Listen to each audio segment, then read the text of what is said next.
Friends, இப்போ நம்ம என்ன பார்க்க போகிறோம்னா, போன வருஷம் ரன்னராக இருந்த பஞ்சாப் கிங்ஸோட இந்த வருஷம் பெஸ்ட் 11 என்ன, இந்த 11 இருந்தால் அவங்களுக்கு எப்படி இருக்கும் டீமு, ப்ளஸ் வந்து அவங்க டீம் வந்து என்ன ரேட்டிங்கில் இருக்காங்க, இதை பற்றி நம்ம பார்க்க போகிறோம். ஓகேங்களா? ஸோ மறக்காமல் வந்து ஃபாலோ பண்ணிக்கோங்க, சப்ஸ்கிரைப் பண்ணிக்கோங்க. ஓகே, என்னோட வீடியோ பிடிச்சிருந்தா கமெண்ட் செக்ஷனில் கமெண்ட் பண்ணுங்கள். Okay, thank you friends. ஓகே, நம்ம ஸ்டார்ட் பண்ணிடலாமா? ஓகே, போன வருஷம் வந்து ஆல்மோஸ்ட் வந்து அவங்களும் கப் அடிப்பாங்கன்னு எதிர்பார்த்தாங்க. பட் கடைசியாக வந்து ஆர்சிபி கப் அடிச்சாங்க. ஓகேங்களா? ஓகே, பெட்டர் லக் நெக்ஸ்ட் டைம்ன்ற மாதிரி இந்த வாட்டி வந்து அவங்களுக்கு வாய்ப்பு இருக்கான்னு பார்க்கலாம்.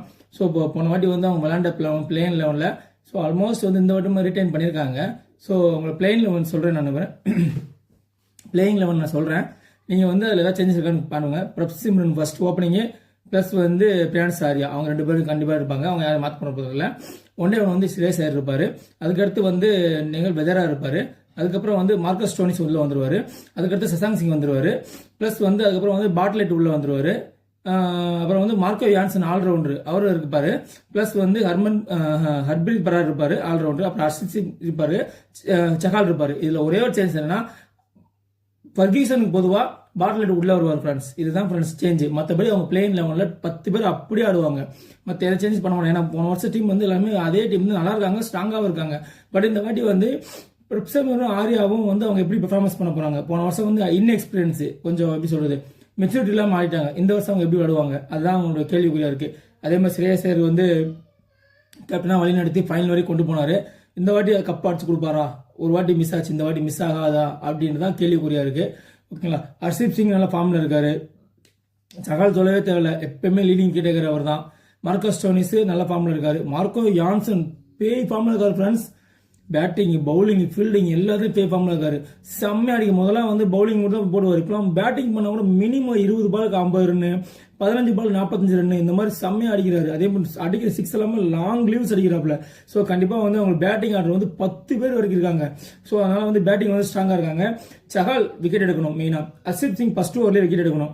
அதே மாதிரி வந்து பாட்லெட் பவர் பிளேல விக்கெட் எடுக்கணும். இந்த மாதிரி எல்லா மேட்ச் நடந்துச்சுன்னா அவங்களுக்கு வந்து இந்த மேட்ச் வின்னிங் சான்ஸ் நிறைய இருக்கு ஃப்ரெண்ட்ஸ். ஓகேங்களா? ஸோ என்னோட இப்போ 11 சொல்லிட்டேன். என்னோட ரேட்டிங் நான் சொல்லிடுறேன். இந்த 11 படி போனாங்கன்னா, நான் சொன்ன 11 படி போனாங்கன்னா கண்டிப்பாக வந்து அவங்களுக்கு நான் கொடுக்குற ரேட்டிங் வந்து 10 out of 8 கொடுப்பேன் ஃப்ரெண்ட்ஸ். ஏன்னா அந்த அளவுக்கு வந்து பெர்ஃபார்மன்ஸ் இப்போ பண்ணியிருக்காங்க, அந்த அளவுக்கு 11 ப்ராப்பராக வச்சிருக்காங்க. உங்களோட ரேட்டிங் என்னன்னு கமெண்ட் செக்ஷனில் கமெண்ட் பண்ணுங்க. ஓகேங்களா?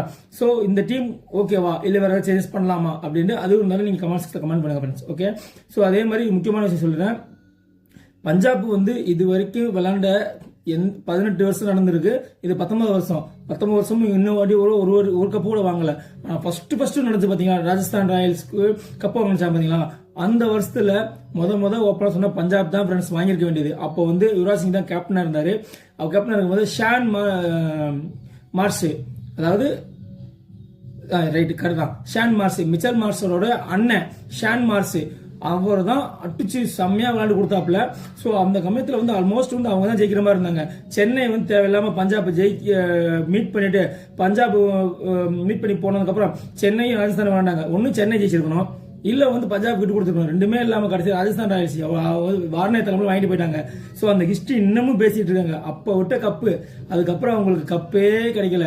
அதுக்கப்புறம் பல் வளர்த்தாட்டி ஒரு பையன் அடிச்சான். அதுக்கு எவ்வளவு நடந்துச்சு. பட் கப்பு உங்க கைக்கு வரல. மேபி இந்த வாட்டி நடக்குமா என்னன்னு சொல்லி உங்களுடைய டிசிஷன் கமெண்ட் செக்ஷன்ல கமெண்ட் பண்ணுங்க. Okay, thank you.